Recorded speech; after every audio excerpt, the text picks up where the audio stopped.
Thanks everyone for joining. My name is Steve Pettigrew. I lead the software investment banking business at UBS, and given that software is probably the most interest rate sensitive part of the market, they thought I would be an appropriate person to lead this panel. I've been doing this job fundamentally for about 25 years and seen a lot of ups and downs in the market. I think people in the software industry, of which we've got some on the panel here, would like to think that it's entirely their innovation that drives a lot of value creation and progress, but turns out that as we've seen the last couple of years, there's some other market forces that influence things pretty significantly as well. Being at a big bank, we do have a lot of kind of experts around the rate and the economic environment that we can share some of the color around that. It's obviously been a incredibly volatile last couple of years. Inflation driving a lot of changes in interest rates. Things starting to get better at the moment, but still a lot of, I think as our economists technically call it, a lot of moving pieces. So we think we've got a fascinating discussion today here. We've got a great group of panelists, a very diverse group, different industries, different sizes of companies, public companies, private companies, very different parts of the businesses that have been impacted by the rate environment. So let the panelists give a little bit of background, and then we can jump in. Betsy, did you want to kick us off? Sure, thanks, Steve, and a pleasure to be here. I'm Betsy Ward, CFO of MassMutual Life Insurance Company. We use a lot of technology. We are a mutual insurance company, not public, so we're owned by our policy owners, and our flagship product is Participating Whole Life, which is a long product. In fact, our oldest policyholder, for example, is 103 years old. And so these policies do have sensitivities to interest rates in them, and so that's just a part of our operating model to deal with interest rates. Just briefly, I've been CFO since 2016. Before that, I was the Chief Risk Officer at MassMutual for almost 10 years, and before that, I was in investment management at MassMutual for almost 2 decades. So I've been with MassMutual roughly 30 years. And I can't believe it's been 30 years, but as part of it being 30 years, I've announced that I'll be retiring at the end of the year, so that I can go on for the next chapter, given that I've had major careers at MassMutual, and now it's time to try the next career. MassMutual is almost $300 billion in investable assets, so we're considered a large life insurance company. We're purely domestic. But we have a wholly owned asset management company that has $450 billion in assets under management, including most of MassMutual's. That's Barings Asset Management. They're a global asset manager, and that's how we've chosen to play the global opportunity in support of domestic life insurance policyholders. Perfect. Thank you. And hi, my name's Mark McCaffrey. I'm the CFO of GoDaddy. I'm sure a few of you may have heard of us before. We're a large traded public company on the S&P 500. Most of you know us as a domain player, but we empower entrepreneurs and micro businesses to be successful in their business. We offer them everything from domains to websites to emails to commerce capabilities. We're located out of Tempe, Arizona, but have offices in Santa Clara and Kirkland, one without power right now because of the storms. I've been here for about 4 years. My joke is always next time there's a pandemic, I'll know exactly what to do in a transition to a CFO role. Previously, I had been with PwC, where I led the TMT practice for a number of years there. I'm looking forward to this. Our business is, it's volatile, a technology company. So interest rates do play a large part, not only in how they impact us and our ability and access to capital, but how they how they impact entrepreneurs. Access to liquidity themselves, access to the ability to grow their business, invest in people, and all that. So it is a very, very dynamic atmosphere for us around interest rates. Yeah. Thanks. Christian Pearson with HyperIce. We make recovery gear, specifically the Normatec recovery boots, the HyperVolt massage gun, and most recently the HyperBoot, a collaboration with Nike. That's going to be launched in Q2 this year. We're a relatively small company compared to the guys next to me here, sub 200 million, but growing relatively quickly, although never quickly enough, right? 45 to 50% over the last 7 years. Yeah, our customers are any athlete in the world, certainly the NBA, NFL, NHL, and all the top college programs. We're selling a lot of recovery equipment to, helping them feel better, recover faster after working out. But then, very importantly, and more importantly, with each year, is the everyday weekend warrior. A lot of us in this room, feeling better, trying to chase the glory days, chase longevity, and the like. A couple of years ago, we did. So my history is that I joined the company in 2013. And I was the CFO at Normatec, and we were acquired by Hyperice on February 29th, 2020, as the world was kind of coming to a close, a pause. And that was really interesting. I did some administrative kind of merger work for the first couple of years, and then took over as CFO a couple of years ago. So we did do a big private credit round rather than going to the equity markets in 2022, coming out of COVID. So certainly our business is very sensitive to interest rates, and obviously as a manufacturer as well, very sensitive to working capital and suppliers and customers. A lot of our customers as well are big retailers, et cetera. So selling to elite athletes, selling to the Best Buys and Dick's Sporting Goods of the world, and certainly the gyms like the Equinoxes and Lifetimes. Awesome, thanks. I'm Jeff Bray. I'm the CFO of a company called Sempris. I hope none of you have heard of us because we protect your Microsoft Active Directory, which is the identity system that runs pretty much every company in this room. But what we basically do is help prevent people from breaking into it. But if they do, we help recover that system quickly and securely. So again, I hope you have never heard of us. I hope you're all our customers today, but you've never had to turn our stuff on. We are about also a smaller company. We're venture-backed, about $100 million revenue run rate, and we are burning cash. And so today we are funding the business with debt. We have both a traditional credit facility as well as a venture debt credit facility that we raised earlier this year. So pretty tuned in to what's going on currently in the markets from a capital raising perspective, as well as our customers tend to be large enterprises. So always trying to pay attention to what's going on in the economy and what segments of the economy are doing well or not doing well, so that we can make sure that we're getting our deals across the line every quarter.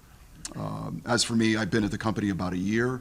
We're growing pretty quickly. We grew 70% last year and should grow about 50% this year. So trying to scale up and get the company to a point where hopefully we can go public someday. That would be our ultimate goal. I've been in the software business about 10 years, and for the 25 years before that, I was a public markets investor on both the debt and the equity side. Right. Well, let's start in on some of the questions. I think the backdrop that we have here is a lot of companies went through a decade of low rate environments where they really pursued a lot of growth. Free capital or almost free capital drove a lot of decisions. I saw that in the software market where people just started investing more and more to drive growth. It ended up with what people thought were broken business models, but it was really a lot of companies that paid attention and followed the incentives. And if you were worth more when you grew faster, you were going to spend more to grow faster. So it took on a life of its own over a longer period of time, and then suddenly came to a halt. Obviously, we had a lot going on the last few years, COVID and supply chains leading to a spike in inflation, and the Fed had to step in and raise rates. When that happened, it pretty quickly changed the market environment and the operating environment for a lot of companies. So thought we could start with talking about some of the adjustments that you had to make as companies to adapt to this new environment. Maybe we can start in the other end with Jeff.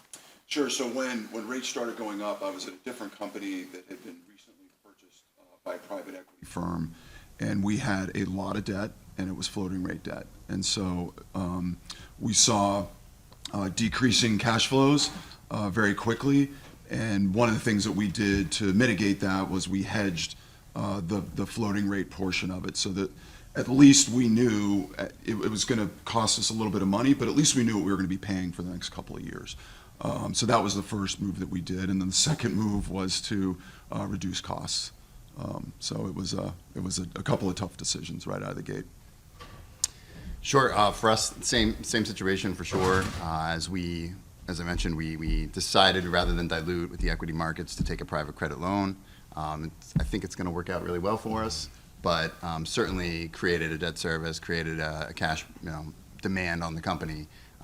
So amongst other things, we certainly focused on key customers. So there are some customers that are retailers that are notorious for kind of being low margin customers, but same concept where we were chasing revenue and would do business with, and I won't say them, but a huge retailer that announced poor earnings yesterday, that had pretty poor margins, and so focusing on key customers at higher margins, certainly making sure that we're selling and enhancing our gross margins. We got really tight on our reverse logistics, and making sure that we were selling open box goods as a product manufacturer.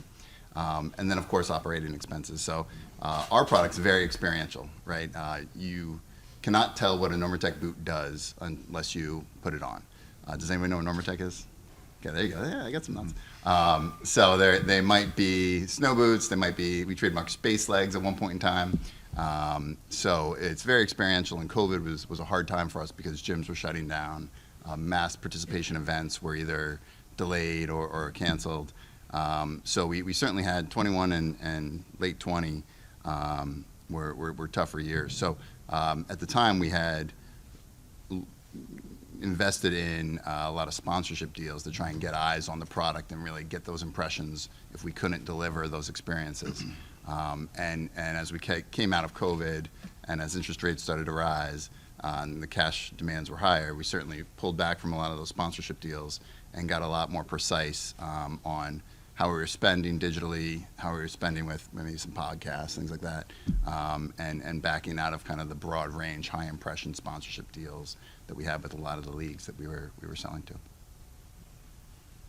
Yeah, we were in an interesting position. To put it in perspective, we're a highly profitable company. We generate a lot of free cash flow. We do have debt, but we do get valued on free cash flow for all intents and purposes.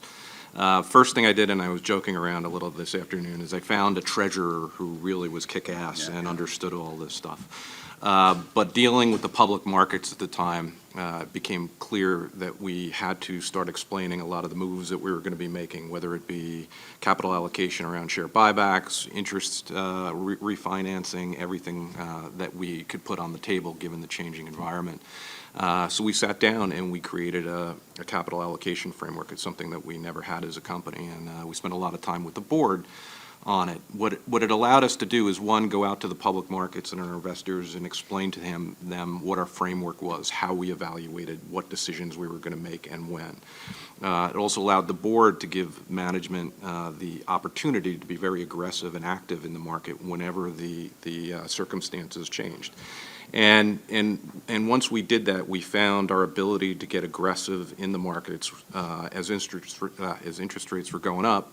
We refinanced debt very quickly that was coming due in a year to protect our downside to interest rates continuing to go up. I think we, in 48 hours, took advantage of a repricing that we just had on the sidelines ready to go at a moment's notice.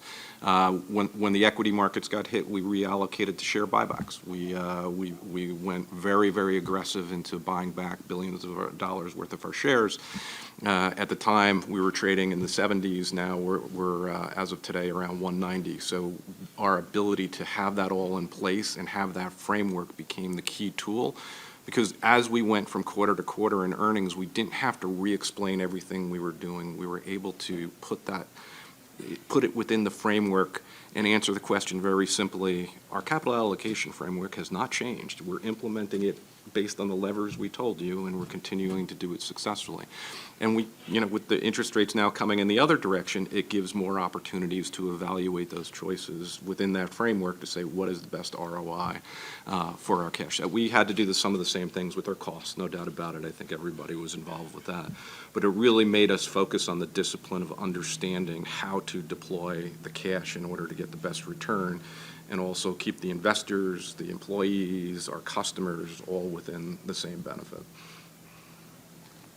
So Mass Mutual being a life insurance company, we have, as I described, predominantly some really long promises that we've made to our policy owners that we're going to keep accumulating cash for you, be it for retirement planning or as life insurance death benefit.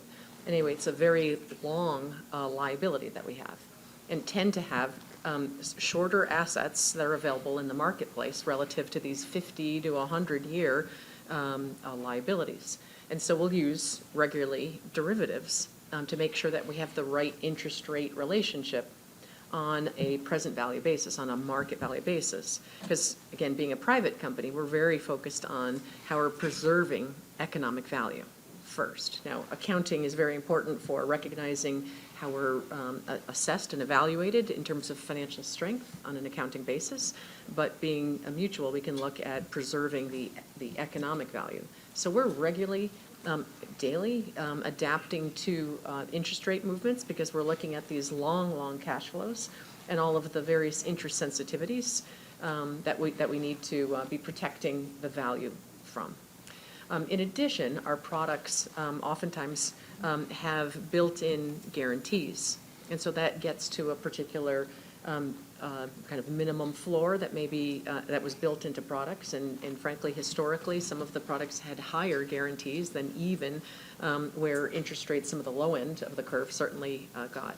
So that was, as rates were getting lower, a big discussion for us wasn't the free money, it was how are you investing enough to earn enough margin over that potential guaranteed rate that you might have embedded in some of your old liabilities, older liabilities. The newer ones have moved because the regulators have allowed us to move those guarantees lower to even sometimes as low as zero. So during low interest rates for us, we were very concerned in terms of how we were making sure that we were investing and offering products that had the right kind of minimum rate, and that we were still good in terms of what we had offered historically. So as rates have moved up, it's been a good thing for life insurance companies, because now even for those older products, you're well above those higher guarantees that were in place. And then the third place where we have to focus a lot relative to interest rates is because policyholders will react differently in different interest rate environments. And so that also is causing the liabilities to move in terms of their interest rate sensitivities, or particularly in terms of what kind of cash we need to have on hand for what policyholders might want to use, or might even want to surrender certain policies early, like short annuities, short fixed income annuities that have been very popular over the last couple of years with life insurance. Because what we've seen is banks weren't crediting as high a rate as perhaps customers were expecting.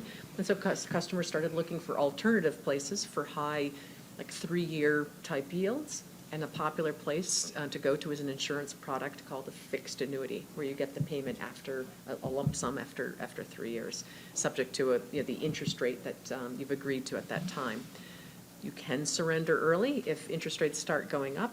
And so we look at those liabilities and make sure that we're ready for potential early surrenders as people are chasing different yields that they could get on these short-term types of policies. All right, last little while, things have improved a little bit on the rate side. Had 3 rate cuts already, or 75 basis points. I think our firm view is that there's going to be another one, likely to be another one this year, and then continued with rates coming down towards 3% by the end of next year.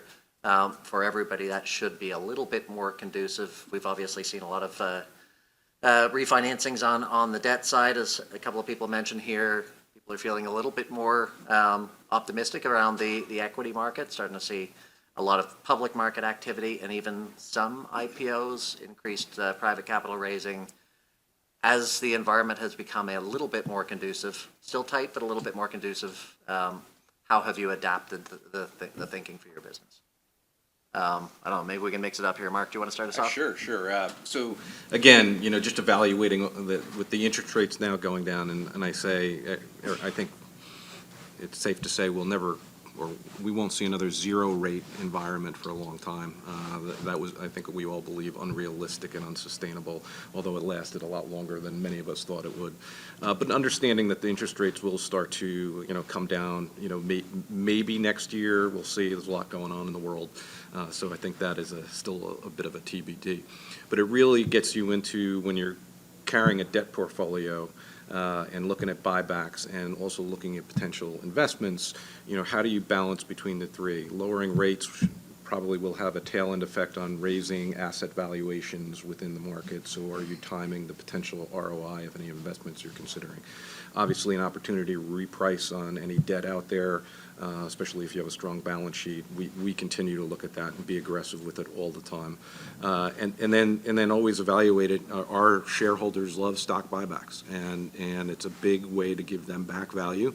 And making sure we balance the three to make sure we're getting to that optimal. We do everything based on free cash flow. So our North Star is just improving free cash flow, and everything we do is evaluated against, okay, what will help us over the long term increase that free cash flow over time?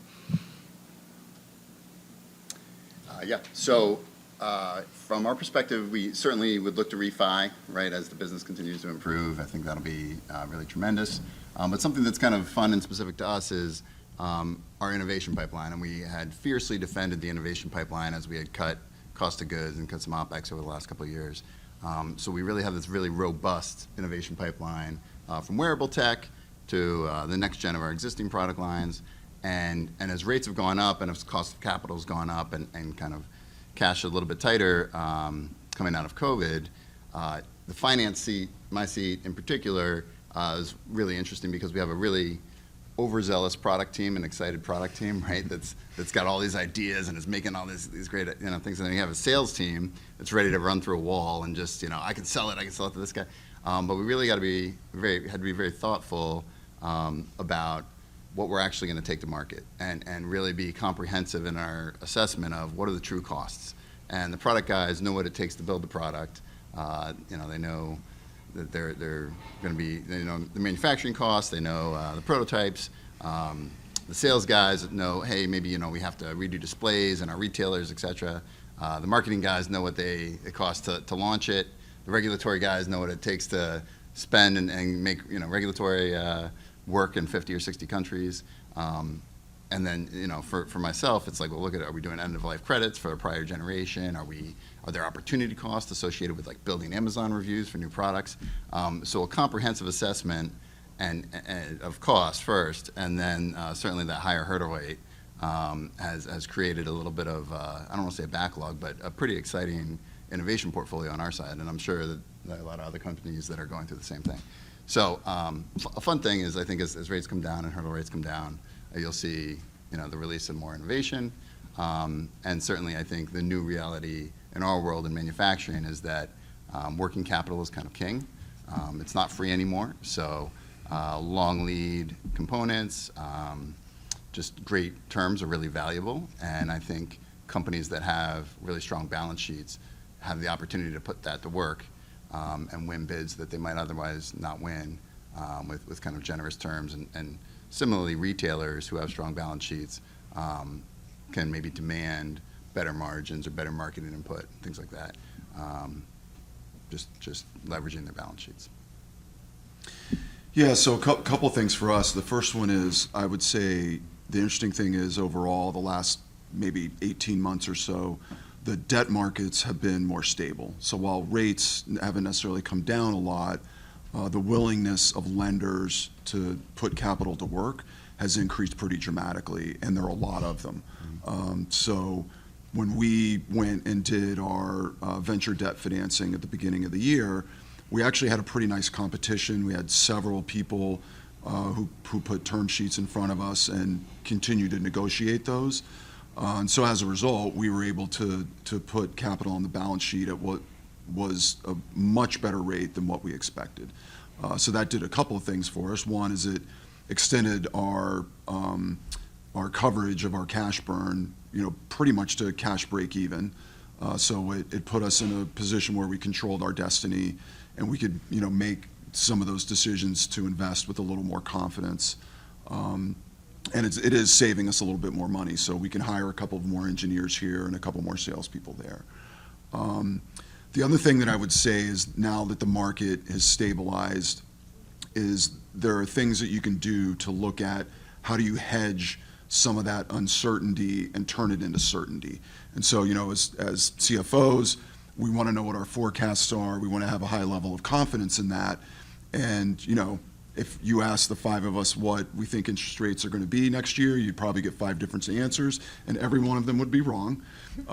But we're in a place now where you can put that certainty into your portfolio, into your balance sheet for floating rate debt.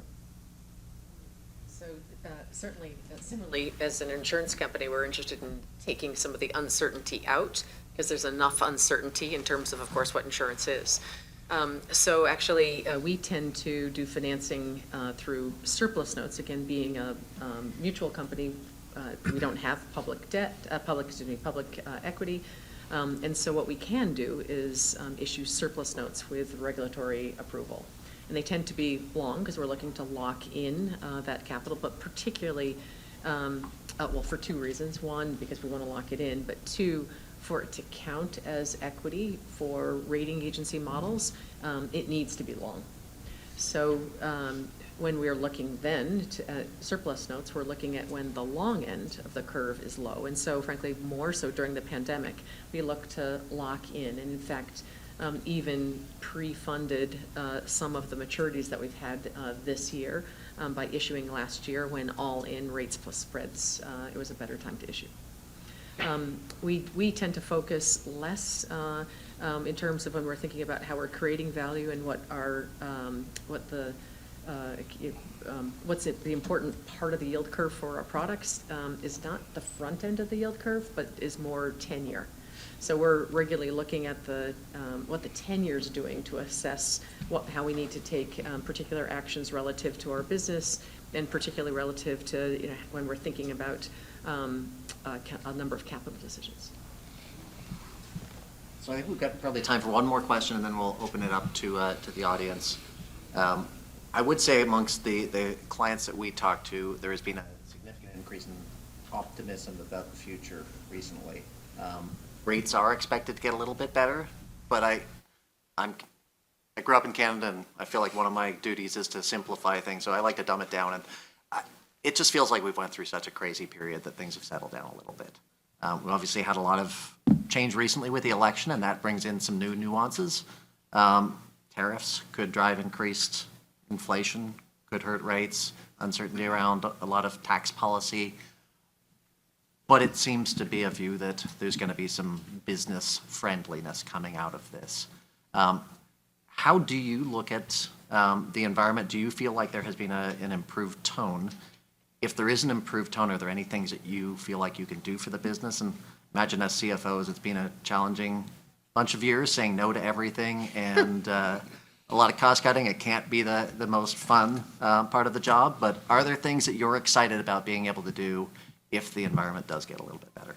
So yeah, certainly I am excited about the environment. It does seem that we have worked our way past talking about, is there going to be a recession? That was, if you think a year ago, what was on everyone's mind? Is it going to be is it even possible to be a soft landing?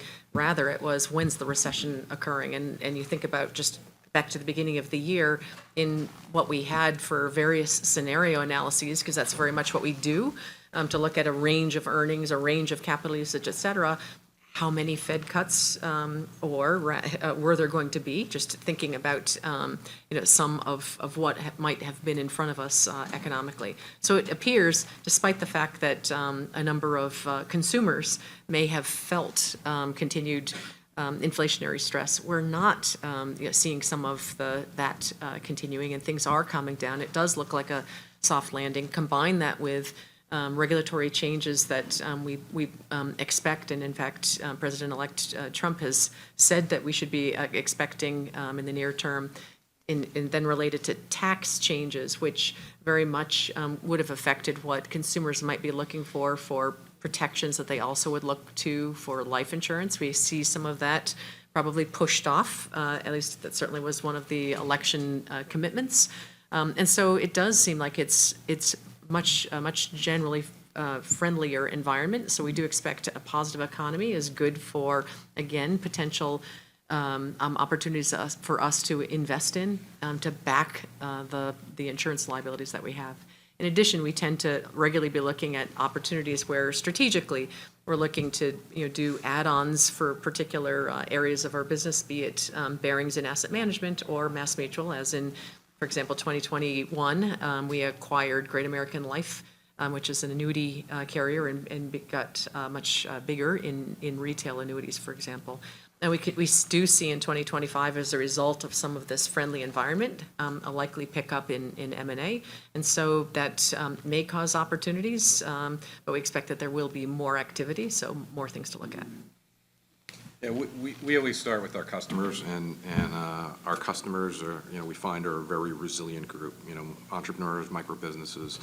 And when we are polling them and looking at them, they are very optimistic about what the economy is today. And I think certainty creates optimism. I mean, we have a lot more certainty today than we thought we were. We're seeing the optimism start to show up. As we look at it from a business, making sure, for us, small businesses are having the opportunity to compete. I always use the term, we root for the underdog so that they can compete in markets against the bigger players, and we're seeing a trend towards that, and I think it all holds together with the optimism in the market right now. My one thing that I think as a CFO, we always have to remember is we have bad memories. And we are quick to forget the past and how we got here in the first place, and what were some of the drivers. And I think it's our responsibility to make sure that while we return to a more favorable environment, that we always understand that the insanity isn't necessarily there. And I say that from if you look back for the years before, cash was getting spent, growth was everything, people were doing some crazy stuff. That for those who've been around the tech industry for a long time, you always know that it doesn't go up and to the right forever, and there's always going to be a moment. We just have to be prepared for those events. We have to be smart. We have to build balance sheets. We have to look at ROI and investments, just not invest in everything. We have to prioritize what we do. We can't just hire at will, right, ahead of the curve. There are a lot of different things I think we'll come out learning that'll make us stronger. I look forward to that because it's now a little bit more of getting off the defensive and getting more onto the offensive, and that's the part I really appreciate going forward. From our perspective, I think we're certainly optimistic, but less focused on the macro and more focused on our industry and the healthcare adjacent wellness movement, kind of movement as medicine, performance, sports, human performance, fitness, wellness. So we're really fixated on that, and pretty excited about this concept of wearable tech as we've advanced our technology and kind of shrunk the Normatec and our massaging elements into something that maybe you could wear and not have it be too heavy, and you could kind of imagine a parka that kind of automatically warmed up for you. That'd be nice. So we're very excited about that, understanding that we're consumer discretionary to an extent, but definitely feeling that our particular neighborhood is kind of on the come up, and we have good things coming. Yeah, I'd say, first off, we have the luxury of not being terribly cyclical. We have a pretty nice secular tailwind behind us. That being said, when you're doing deals that could be $500,000 or $1 million, they wind up on CFO desks a lot for approval. So if the CFO is feeling better, generally that's good for us. And, we are continuing to see that budgets for both IT and security are expanding. So feeling pretty good about the outlook. Okay. I know we're getting pretty tight on time. Do we have any time for audience questions, or do we need to wrap up? You could go a couple more questions, or we could go to Q&A, whatever you like to do. Why don't we open it up to the audience, see if there's any questions there? what is your forecast for long-term interest rates next year? Now, I would love to hear from each one of you. I mean, that's one part of the question. The second part of the question is, as CFOs, do you even care about long-term rates? Well, you know I do. That's an easy one. So I certainly, care, because that's what we're hedging off of. That's what our products are certainly have cash flows that extend beyond the long end of the yield curve. We do expect, or right now, kind of the baseline forecast is that we expect the long end to go up yet even a little bit further because of at least an effect of tariffs, although not necessarily extreme. We expect that to cause rates to go up some. As to how much further they might go, kind of, we need to see what some of the actual, or how big some of the policy changes that were talked about or put in place. Something else that's weighing on us is how much more spending occurs relative to the deficit, which certainly would have some longer term, long end of the curve inflationary impacts. Yeah, I'll start with, I'm not an economist, and predicting interest rates has been relatively difficult. I do believe, absent anything, we won't see them go up. We may see them continue to go down, but I often, to your point, wonder about inflationary pressures unanticipated at this point that might happen that may balance any significant reduction. Listen, I think from a what do I want, it's important to me that we have the ability to be agile to respond to any circumstance, and that we can maneuver to make sure we're using our cash in the best way to get the best return, and not waiting to evaluate and then figuring out what the best answer is. And that's what I come back to where I started. The framework is important, because once you have the framework, you have the ability to work through it and get to the best answer a lot faster. One thing I've learned in the last couple of years, if you don't act fast, you're generally going to be running from behind. For my seat, all I'm really concerned with is the SOFR rate, the 90-day SOFR, right? So short-term interest rates, and in our contingency planning or our scenario analysis is 3 to 6%, that corridor. I think the big X factor is just tariffs. If those are big, it's going to create inflationary pressures no matter what contingencies you have. If it's Vietnam, if it's Mexico, there's additional cost to the system, and that'll be passed through. That'll create inflationary pressure, and that'll be interesting to see the dynamic between the Fed and the administration as the Fed tries to tamper that out. Yeah, I'll put my bond geek hat on, and I think long-term rates are likely to trend higher, probably not dramatically, but the reality is we're in what's a fairly normal rate environment where short-term rates are in the down here and long-term rates are up here. Like the yield curve having that slope, that's where we live most of the time economically. So I do expect short rates to come down a little bit, but maybe not as much. As there's a lot of inflationary pressures that could show up next year, not just because of tariffs. So.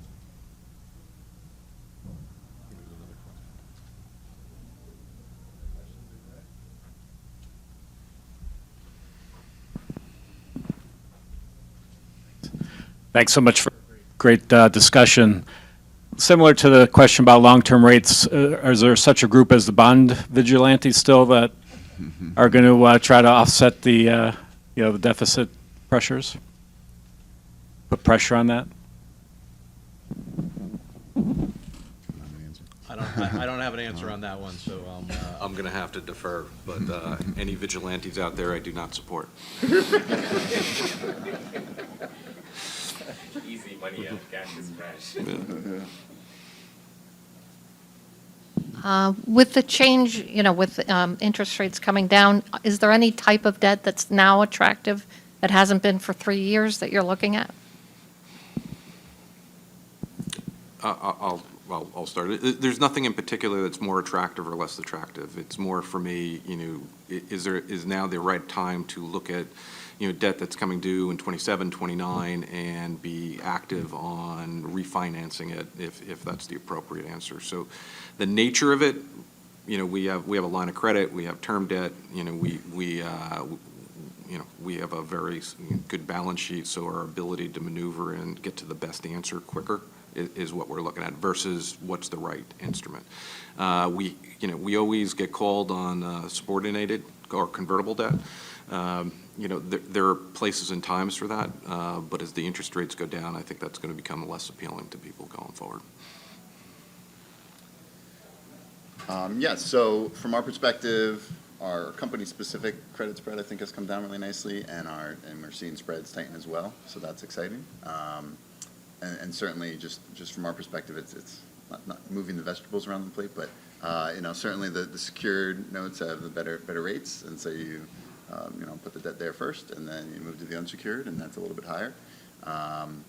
And so that's what we'll continue to do, and look to just take advantage of the variable rate, base rates coming down, but then also our specific circumstances improving.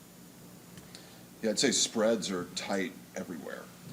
But I think one of the things that is probably a little bit different is that some of the other terms, the non-financial terms, the covenants, probably a little bit looser today than they were a couple years ago. So in some cases, a traditional credit facility or a venture debt facility can be more attractive because you're not hemmed in by those covenants. So I'll answer from a slightly different perspective of, spreads are really tight. And so, one, we see more interest for us to issue a type of insurance product called a funding agreement-backed note, which is kind of like debt, in the 3 to 5 year range. But when we're looking at that, we see that spreads are particularly tight when we're looking to invest and what kind of debt we're looking for, because life insurance companies are predominantly fixed income purchasers. We're seeing, and MassMutual has been very involved in private debt, in private credit, and indeed a lot of leveraged finance where in all cases, we've seen covenants loosening up. And so this is where we're really pleased that we have Barings Asset Management with a long history of being in alternatives and being able to assess and evaluate on behalf of MassMutual and invest on behalf of MassMutual. Yeah, I might just add in as well, like being at a bank, we see kind of broad view on the financing markets, and the traditional bank-oriented syndicated markets into banks or bonds are as strong as, access to capital there is as strong as it's been in years. The direct lender community is still incredibly strong, so for a lot of companies, it provides just tension and a lot of different options. And with the equity market strengthening, for the right companies, the convertible bonds are also great options. You are not at zero coupon converts unless you're MicroStrategy. But the rates are, relatively attractive for people. So I think there's good access to capital, and as good as there has been in a couple of years. I think there was another question at the back there.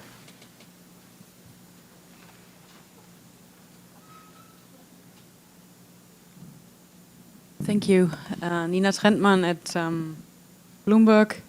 I'm just wondering, sort of to follow up on that question, sort of with the outlook for interest rates being as you described, I'm wondering, sort of, is there a rationale to say if rates come down, short-end rates come down further, sort of to move from a lot of fixed-rate debt to more floating-rate debt, not just in terms of new issuance, but also swapping what you might have in terms of your debt portfolios?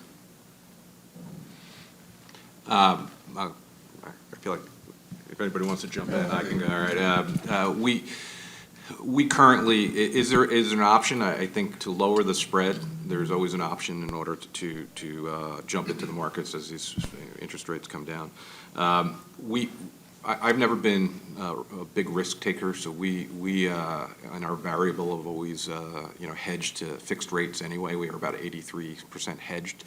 I don't anticipate we're going to move off of that in any way, shape, or form.